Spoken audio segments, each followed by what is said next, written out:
Sir Carlo, ito na, maraming nag-aabang sa inyong mga pahayag ngayong umaga dahil nga sinasabi makasaysay at historic daw itong ginawa po ng Social Security System ng pension increase. At we leave it up to you to flesh it out. Kayo na magpaliwanag dahil alam namin na medyo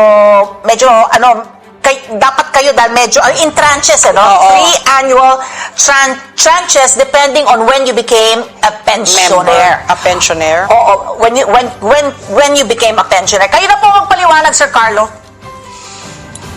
Maraming salamat po, Miss Ali and Miss Pat.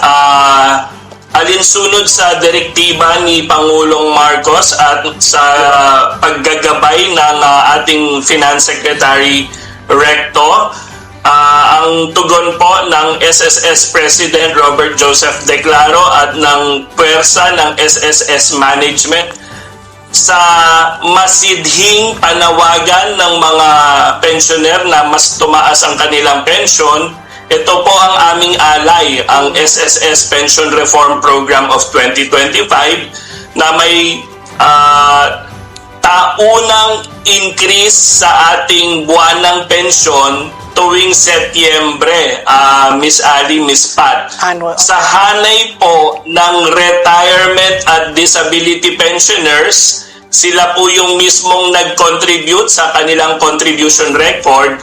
Ang taas po ng kanilang buwanang pensyon ay 10% sa September 2025, isa pang 10% sa September 2026, at isa pang 10% sa September 2027. Wow, so sa hanay naman po, sa hanay naman po ng death o survivor pensioners, sila naman po yung pension nila ay hindi nakabase sa sarili nilang contribution record. Ito ay nakabase sa contribution record nung yumaong miyembro.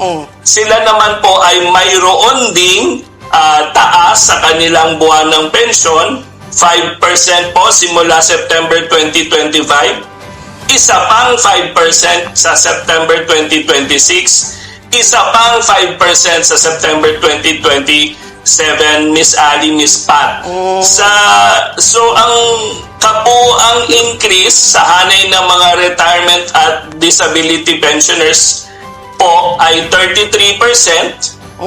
Sa hanay naman po ng death o survivor pensioners ay 16%, Miss Ali, Miss Pat. Kasi pinapatong yung 10% na increase every year kaya hindi siya 30. 33% po siya, Miss Ali, Miss Pat. At ganun din po sa survivor pensioners. 555, hindi po 15 dahil sa unang 5, dinadagdagan pa ng isa pang 5, yung may dagdag na 5. Kaya 16% po yung kabuang increase, Miss Ali, Miss Pat, for survivor pensioners. Tama po. Okay, so ito nga, Sir Carlo, ang dami na nga mga kaklase ko very excited about this. Ang tanong po nila, isa po doon, when do you apply the percentage increase dito po sa mga new minimum and maximum amounts? So, kunyari, ikaw po ay 60 years old na, ikaw po ay retired na, effective makikick in na po kaagad ngayon yung increase? Ganun ho ba yun? Yes po, Miss Pat. Para po sa madaling salita, ang kwentahan po natin ay yung tinatawag naming contingency date, Miss Ali, Miss Pat. Ibig sabihin kung kailan kayo talaga nag-retire, or kailan kayo talaga nabalda, o kailan kayo talaga namatay para sa mga survivor pensioners. Yun po ang ating kwentahan para malaman kung kayo ay eligible sa pension increase o hindi. Halimbawa po, kayo ay nag-retire nga po nitong buwan before August 31 at magsa-September 1 na, kasama kayo sa increase ng pensyon. Wala na po kayong gagawin, mararamdaman nyo na lamang po ito. Mayroon po, Miss Pat, yung ngayon nag-retire pero nag-file halimbawa po ay sa October, pero ang retirement kanyang tunay ay August, Oh. kasama din po siya Oh. sa makikinabang sa pension increase. Meron lamang po tayong kaukwentahin na differential na ibabayad din po ng SSS sa naturang kaso. Okay. So, ang sinasabi nga kasi about 3.8 million pensionados makikinabang daw dito, no? Sino naman ang hindi eligible? Ganun din, kung sino po yung hindi pensioner, hindi ho eligible Yun ang Miss hindi Ali. eligible. Basta Kasi- pensionado ka, eligible ka na. Opo. Automatic.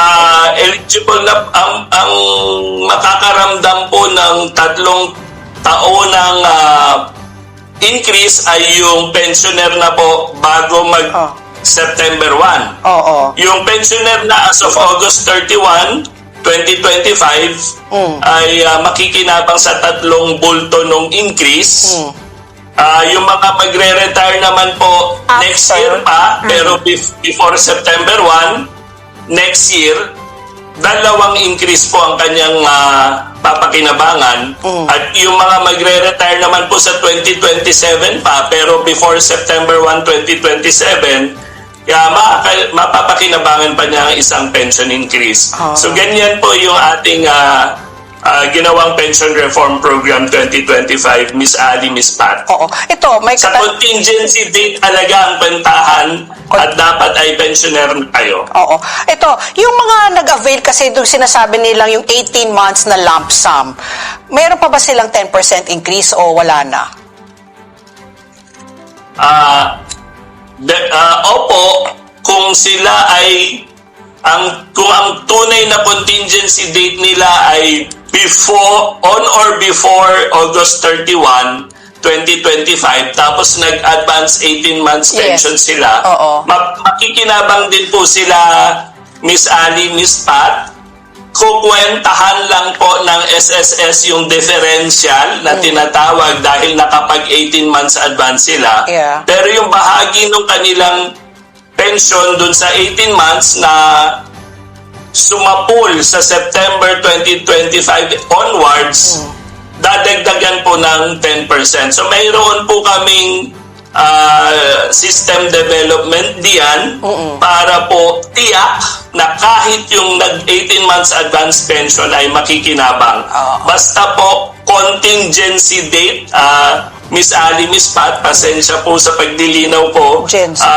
Yun po talagang ating sukatan kung tayo ay qualified o hindi. Kung kailan talaga tayo nakaranas ng nag-file ng retirement